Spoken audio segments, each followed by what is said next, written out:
guys, it's Nikki with That Homeschool Life. I am so excited to share this writing curriculum with you that I'm going to skip my big and intro. We're going to get right into it. Today, I am reviewing Writing and Rhetoric by Classical Academic Press. I'm sorry for the glare on the book. This book, the book I'm reviewing is Book 1, Fable. And just for those of you who are interested, on the back, it lists all the books after this series with the corresponding grade levels. But as we know, it doesn't matter what the publisher says about grade levels. You do what works best for your child. Let's get into it.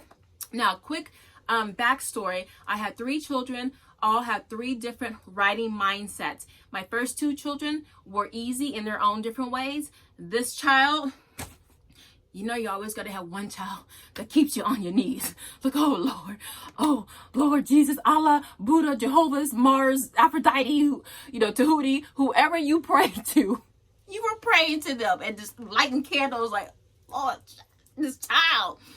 That was me with my 3rd child. Okay, but I found something that works for him. I will be having a review. I will be having a video on how I use this, because I have a feeling this video is going to be a little long. So let's jump right into it. Writing and Rhetoric. There are 4. First of all, I know a lot of y'all don't know how to say this word right here. I bet you don't know how to say this word, because I didn't until I heard the author of that, Paul Cortepiter, however you say his name, says the progium, or the progium nasmata. Progium for short. So you're welcome, because I didn't know how to say it. Okay, now with that said, the progium has 14 lessons. So I'll take you to the table of contents, and here you have your handy dandy 14 Fable lessons. And this is the first 7, and then the following 7 on the back side right here. And if you see here, you'll notice amplification and summary shows up a couple of times. And that's really what book 1 focuses on. Amplification and summary with some other elements thrown in. So let's get into it. Once you get past the table of contents, you will have a typical teaching week. Now, it's typical because y'all know we all do things differently. The program assumes that you might use this program for, I'll just show you day 1. The program assumes you might use this book for 3 or 4 days. I used mine for 5 because I had, I can say confidently, I had a reluctant writer. And I had to chop this up, chew it up, swirl it around, think about it, do some mindful chewing, and then spit out a curriculum pace for us. A lesson plan pace for us. So don't be afraid to take what you have here and make it work for you. Okay, so, and I'll let you just read this, and you can decide how that looks to you, but I didn't use that model, so I'm not going to stay on that part. All right, now I'm going to show you what a typical chapter looks like based on the fact that my child had his best handwriting in lesson 5. So he had some more lessons, but this one was when he first started having really great handwriting. So there are 7 sections in each lesson. Okay, you with me? Let me just go, the overview. Let me do that really quickly, and then I'm gonna show you in the book. So you have 7 sections, right? Your first section is the intro. The intro is what skill you are working on or new form of writing is being introduced. So it's either a skill or a new form of writing that's being introduced. That's section 1. Section 2, that is your story. It does a couple of things, but mainly it's giving you an example of beautiful writing, excellent writing to put in your repertoire, right? And then it's going to give you some quotes to use further on down in life, but also within that lesson that you're going to use. So you're reading with purpose when you're reading that story, okay? Section 3, is narration. Now, narration is really important. It really helps to build that long-term memory or that working memory. Children who are on the spectrum, which one of my children is, he has low working memory, which means he can't hold a lot of information for a long period of time. Sometimes he can. Well, that's the thing with being on the spectrum. You can hold a lot of information, and then some things you just can't remember. So that's the puzzle of it. But it really helps their working memory. It is exercising that muscle. So you're taking in the information by reading the story, right? And then you're holding that information in your head, dissecting it or digesting it, and then you're spitting it out. You're spitting it back out. You're expressing it. That's a complex skill, actually. You're consume, take in, manipulate, synthesize, spit out, okay? In some kind of coherent form. So that really works that memory. And it also helps when you get into dictation. So with narration, you're reading such great work that it starts to penetrate your pores and your DNA, and you start to embody great writing because you're surrounded by it. It's osmosis. Y'all heard the phrase, if you have 5 broke friends, show me 5 broke friends and you'll be the 6th broke friends. You know how the saying goes. If you run with kings, you are a king. It's you are who you associate with. So if you associate with great writing, great reading, if your diet is taking in great work, then, as they say, garbage in, garbage out. In this case, treasure in, treasure out. Okay, so that's my thing on narration. And also for narration, if you have siblings, you can have your child narrate to the brother or sister, or they can act out the story. Lots of things you can do for that, but that will be for another time. Okay, the next section is the talk about it. That's your section number 4, talk about it. This is where you go deeper with your discussion questions. The talk about it analyzes the big ideals of the story, and you look at the story from different perspectives, different angles. A lot of times we call that perspective taking because a lot of us need that, even you grown-ups, right?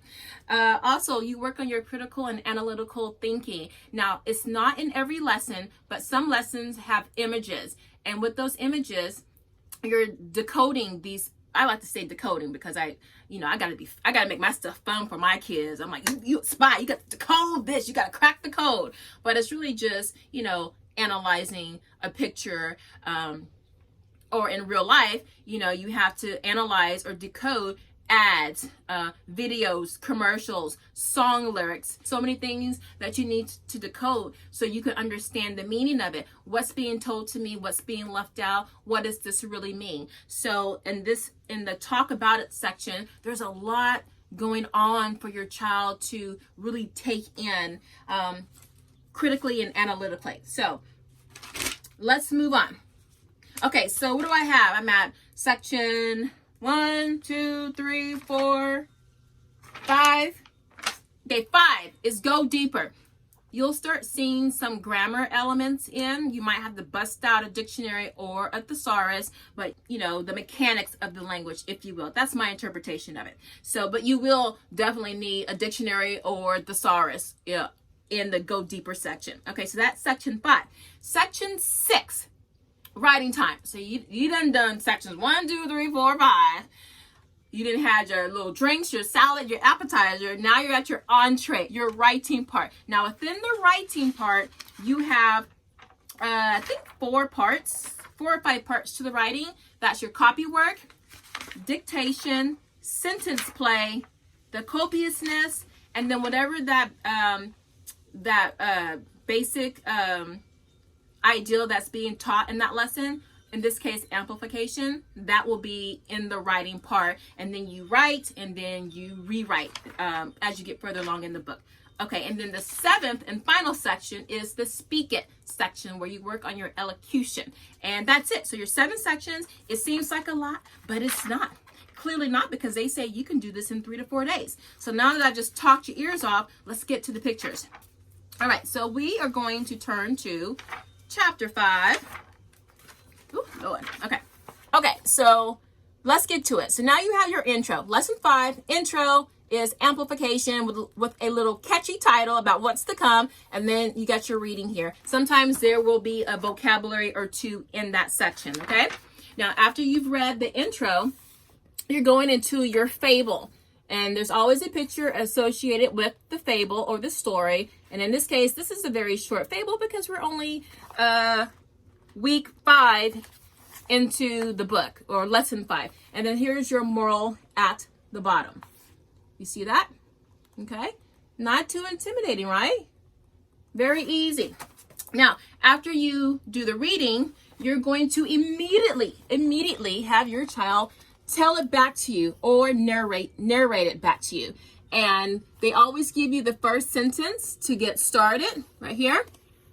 And then you do your thing. You razzle and dazzle. Well, your child razzles and dazzles and tells the story back to you. Now, after your child has told the story back to you, now in the beginning, they might miss a whole bunch of things. One thing they say in the book is just try to keep the sequence in order, the beginning, the middle, and the end, and don't worry about all the details. But you'll see about that more when you're in the book. Right now, it's just getting your child to spit out the words, baby. Just get the words out. Now, after narration, you'll have your talk about it section, and that's your reading comprehension questions. You're going a little bit deeper, and you are analyze. This is a section, I like this part. This is where you make what you've read meaningful to you. You start making those personal connections with you and the world. And this is where the children can really start making these associations in life. For example, we read the ant and the grasshopper when this pandemic first kicked off. And we're already preppers. We already had our stuff. But when everybody was going out and getting the toilet paper and all that kind of stuff, my youngest son said, "Oh, Mom, look at all these grasshoppers." I was like, yes. He's learning. He's remembering all this. And he's making associations. That is priceless. As sure as all my mama. We were watching a video and people were running in Walmart, knocking people down, throwing babies in the air, barbecuing and grabbing just all kinds of toilet paper and paper towels. And he was like, "Mom, look at all those grasshoppers. They should have been preparing." I was like, "That's right, baby, because your mama, I'm a prepper.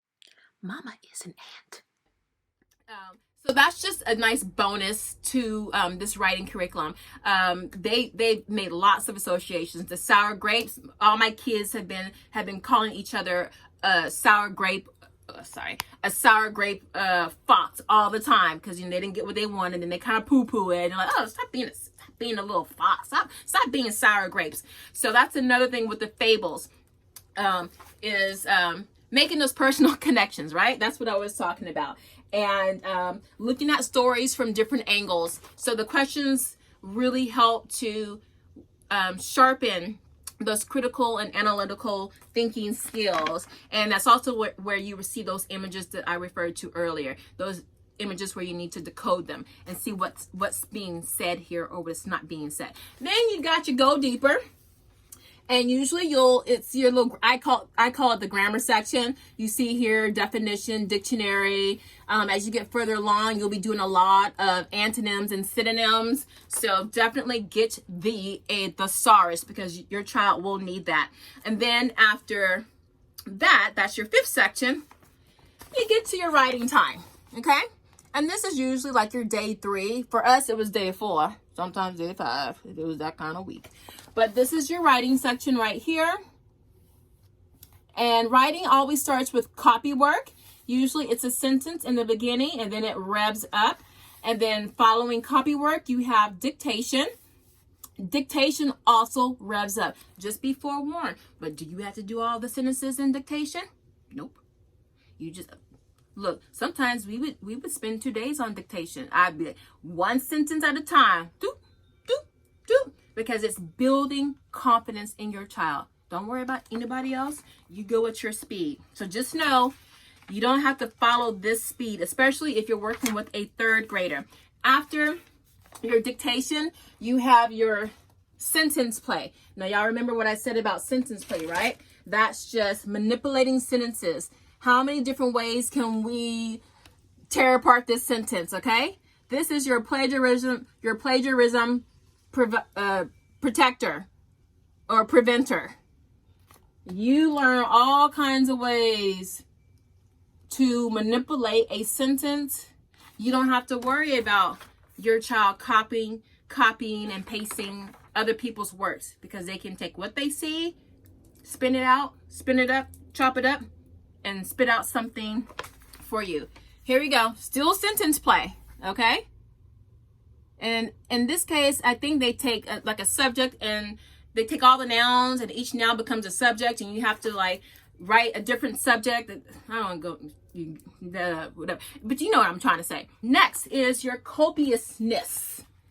Now, first it might take you about 2 minutes to help your child pronounce copiousness, but I'm a stickler for knowing what you're doing and how to say it. So so it's either the progem or the progymnasmata or the copiousness. So we gonna get that word. It's a long word, and you're gonna see it every week. All right. So for copiousness, it's also some grammar. There is grammar involved because you are putting your sentences into action. This is where you've taken what you've done in sentence play, and now you got free will to really just take that Play-Doh and just manipulate it and just play with the sentences. This is the chance for your child to like pick up nuances in sentences because they've already been tinkering with it. Now they have the big picture, and so now they can start noticing little nuances because they're not focused on trying to get the big picture. They can start looking for details now. So I really like that approach to it. And y'all know I'm a big whole picture to parts girl, okay, and not the other way around. And just so you know, eventually as you progress into the series, this section will start to have a lot of rhetorical voices, and it starts to get really fun. And if you have children who want to go into a debate, or they want to be a lawyer, or they want to use their voice as their tool, that's a great section for them. All of it is. And then depending on the skill that is introduced in the chapter, you will have that following copiousness. In this case, it is amplification. And you're just taking the story, the ass and the driver, and amplifying it, expanding it. And then that is what we did here.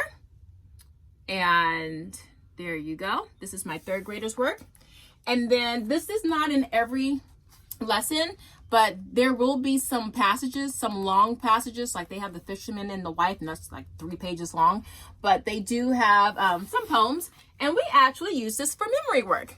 That was pretty fun because my son was laughing when he was reading that, and I was like, let's just make that memory work. And he was happy to do it. Again, that Jedi mind trick. He's laughing and I'm making it fun. He's got a great association with writing. So when he sees this book, he's got a great association. He's got good memories with this. So we did that, and 5 stanzas, whatever. And that was great. And that's it. And that's one lesson that you saw. Some of the lessons have less, some lessons have more. So that's okay. The first 2 lessons don't have copiousness, and I don't think they have sentence play. As you get further in, like I think lesson 10 and up, you start to rewrite your work. That's when the speak it part comes right after writing and before the rewrite. So the whole point being, after you write, put the writing aside for a day or 2, and then come back to it and put the writing away. And then you speak it out loud to your friends, to whomever, to grandma, yourself, record it. And then you hear your writing, you hear your grammar errors, you hear if something sounds clunky or wonky or whatever, you hear it. And then the next day you can go and rewrite or revise your work. Okay, like, why did I do this? And what was I thinking? Oh my God, I just thought of something, because they had a day of rest from the writing. So that's amazing.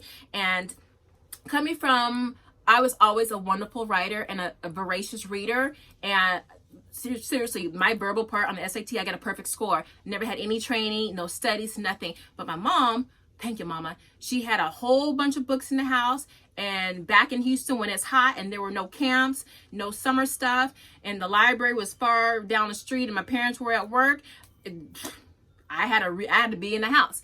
And I read these books. You know, I was reading war biographies, you know, Patton and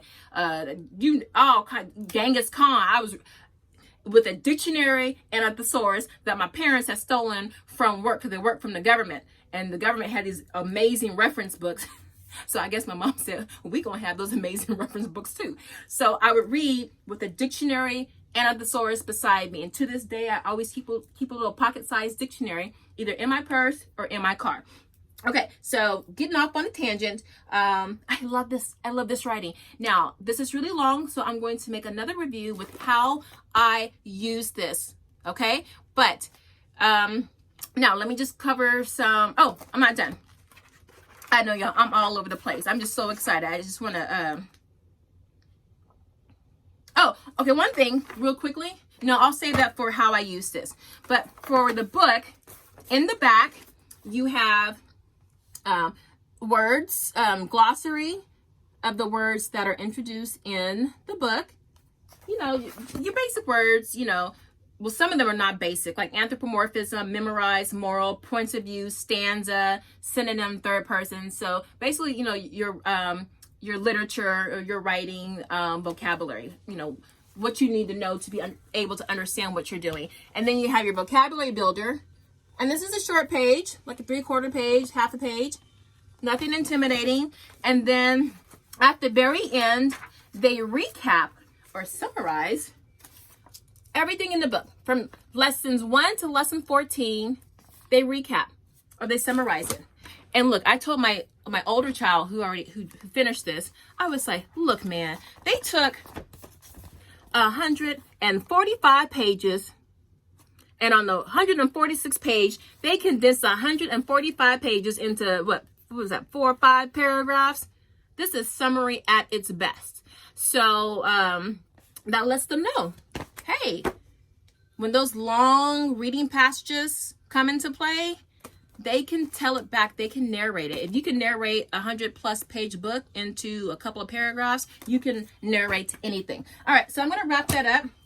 I'm going to immediately do how I use this. I'm probably going to keep the same shirt on, but don't be confused because I know you're going to want to know how I use this. Now, just know, no, I'll say that for the review. All right, let me go ahead and film that review. And then this is already, oh, I'm at 20-something minutes. This is already long.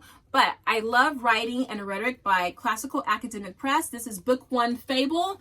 I think this is like, oh, I'm sorry, guys. Look, there is the teacher edition. Oh, man, I'm sorry.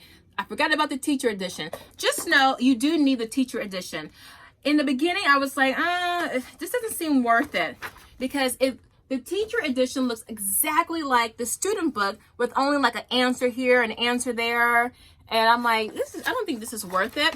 In the beginning, it's not, to me, not really worth it. But as you get into the dictation and more of the writing, it does become worth it.